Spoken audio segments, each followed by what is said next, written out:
We have had things which are current processes in Kenya that have been passed in parliament where there's been no quorum, and we know what the constitution says about how you should pass things.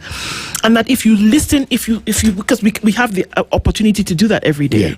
If you listen to proceedings, which are on record, by the way, if you listen to proceedings, that the lines are already drawn in parliament, which is a legislative body, the lines are drawn politically. Yes.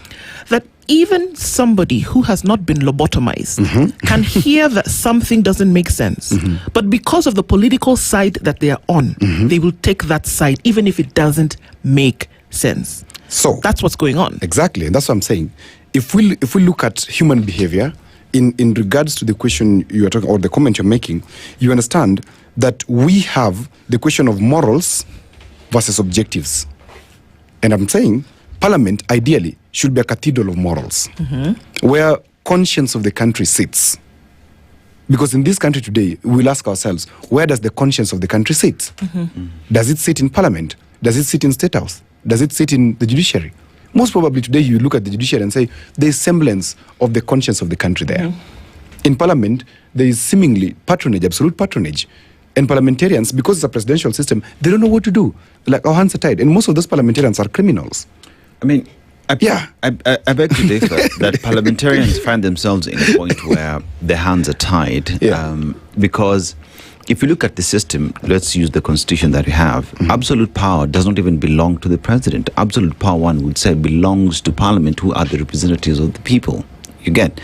But that we find ourselves in political bad manners where parliament itself has allowed itself to have its hands tied. It's not necessarily because their hands are tied, it's because they do not understand their purpose to be in that cathedral of morals.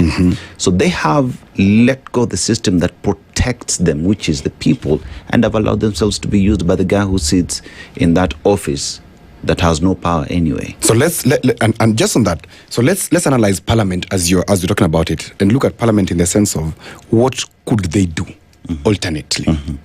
Look at the political parties process in this country. If the party takes a position and you go against it, what happens? You're ousted. You're ousted, or you're punished by your political party. When you're punished by your political party, what happens on the ground? You lose your legitimacy, and which means the next election you're gone. Okay, because you're going against the party, and the party is popular where you come from, you will go home.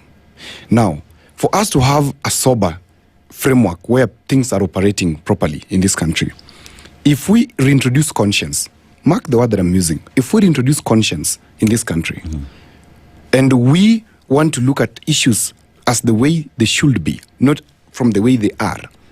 Because, for example, quickly, today if we look at the question of education, why are we having CDA, 40% of it going to bursaries? Why are we having governors having money being given to bursaries? Why are we having MCAs also wanting bursaries? Why are we having the president also having some pocket money where he can give bursaries? So in a sober state, in a sober parliament or a parliamentary system, parliamentarians would sit, because it's their conscience, collective conscience of the nation. They sit and say, instead of having these funds independently, doing these small monies for students, can we have free basic education? Take that money and fund the thing. Fund the thing. Fund the thing. Don't give me it. I don't need patronage. Let's make systems that work. Okay? Let's have the Kenya Education Trust Fund. That in the instance, we have extremely brilliant people and poor who cannot manage. We have a fund that takes care of them, because we are a republic. A republic is a democracy that cares about the least in the community, the most vulnerable in the community. Okay? Now, if we go with the definition that Parliament's hands are tied, why are their hands tied? It's because the system that is there asks Parliament to please look at the house on the hill and do what is best for the house on the hill. Because the stability of the state is vested in the house on the hill. And what happens there? Stability of the state is not vested in the house, the August house, because one would say... From what it is today, it is vested in the house on the hill. Because they've chosen for it to be like that. Because the system... Because, follow me through that. Follow my train of thought, right? All right. Today, members of parliament would not be punished by their political parties based off decisions they make inside parliament. It is based off what they do outside Parliament. Because members of Parliament are protected by standing orders and by the House they serve, based off decisions they make in there.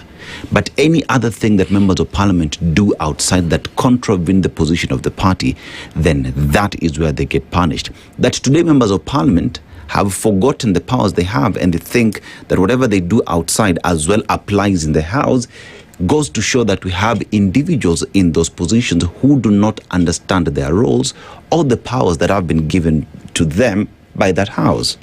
And that's why you get it wrong. Now, understand what I'm trying to say here. That parliamentarians are not forgetting their roles. Parliamentarians know their roles. But they're being patronaged by the political parties. At the end of the day, look at America. Look at, any other country that is running a presidential system. When they're electing parliamentarians into parliament, at the end of the day, in the ultimate format, what is a parliamentarian? He's a vote. He's a vote for the party. That when a bill is presented, when an impeachment is occasioned, the parliamentarian is not just him. He's a vote for the party. And by the way, the most painful punishments that happen to parliamentarians is not what they say out of parliament, is what they do inside parliament. Because the ultimate betrayal of the party is when you go against your party in parliament. But you see, in some instances, you need to go against your party. When you look at your conscience and a bill has been brought, an impeachment has been brought in parliament, you'll be like, no, gentlemen and ladies, this is not the right thing to do. Let's think independently. Now, look at the process of decision making and understand that the most painful thing that somebody can deny you is not freedom to walk. It's not freedom to do any other thing. It is freedom to think independently.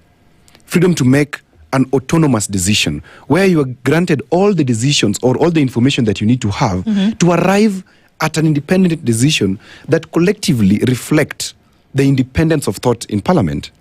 Today, we cannot have independence of thought in parliament because there's political patronage. But in the instance, Dennis, that we have parliamentarians being allowed to think the way they should because they're electing a prime minister, even the political party's conscience will rise. They'll be like, oh, wait a minute. So now we can make decisions as individuals, then go and talk at the party level. Then whatever we agree is what we go and do in parliament. Today, you just need a political party leader of a particular party and X, Y, Z, maybe 3 or 4 political parties. To say this is our position. They're political party leaders. Once the political party leader says this is the position, no member is allowed to go against it. Because those things they call NDCs, NECs that they meet at are basically stamps. Then it's flawed from the beginning. It's flawed from the beginning.